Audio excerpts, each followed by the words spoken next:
Sir, pwede po magtanong? Yes po, ma'am. Ano pong mga tinitake ninyong gamot po? Ngayon, wala na, ma'am, eh. Pero dati Ah. nag-ano po ako ng Risperidone. Kaso Bakit? tinigil ko siya kasi nakakaantok siya, ma'am. Opo. Tapos tsaka isa pa, yung memory ko naapektuhan, ma'am, eh. Naging makakabuti na, eh. Opo, short term. Yung, Oo. Isa may mga tao na yung kilala ko sa mukha pero yung pangalan nakalimutan ko na yung pangalan niya. opo.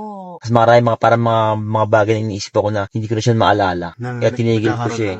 Tapos nakakaantok, inumin ko siya sa gabi, yung 1 milligram, hinahati ko pa, pero pagdating ng umaga, talagang ano pa rin, parang ano pa rin tama sa akin. Pero na ano yun, sir, nakaka-relax talaga. Nababawasan yung mga tics ko, pero hindi siya nawawala pa rin. Doon pa rin siya. Sir, yung ano nyo po ba, yung tics nyo po ba, paano po pag natutulog? Meron Ayaw pa nga rin? Wala na po. Kasi ano siya, eh, Kalmado. yung kasing sa akin, yung Tourette kasi, yung mga tics ko, kung for me, dumadapong sa akin yung antok, kumakalma yung katawan ko.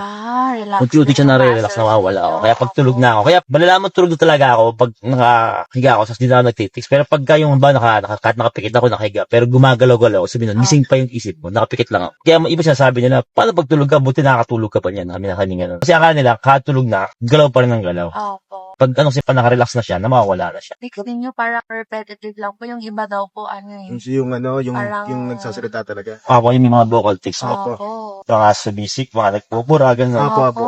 Sa akin, kami yung motor tics sa akin. Kailan pa yan, sir? Kailan ka na-diagnose na ganyan? Bata pa? Nung lubos yung sign sa akin, sir, mga 6 years old pa lang ako. Tapos kita ko, gano'n, tapos mga tics, mawawala yung tics, may papalit. Kasi minsan may ano talaga, adolescence na. Nakita ko to si sir sa TikTok ng pandemic. May Kailan nag-interview kay, sir. Buti nga po, gamay po ninyo yung pag-drive. Smooth nga eh. Kaya naman kasi, may iba hindi nabibigyan ng chance talaga, eh. Opo, totoo yan. Parang, pag nakita ng ganyan ka, parang hindi kaya nito. Nabibigyan ka ng hangganan. Kaya minsan mga kagaya namin, nabibigyan ng hangganan. Hindi namin mapatunayan yung kakayahan namin kasi, wala nagtitiwala, eh. Parang, Ilang years ka na nag-drive, sir? dito sa Grab, sir, may 6 years na po ako sa Grab, eh. Nag-Uber muna ako, sir, bago nag-Grab.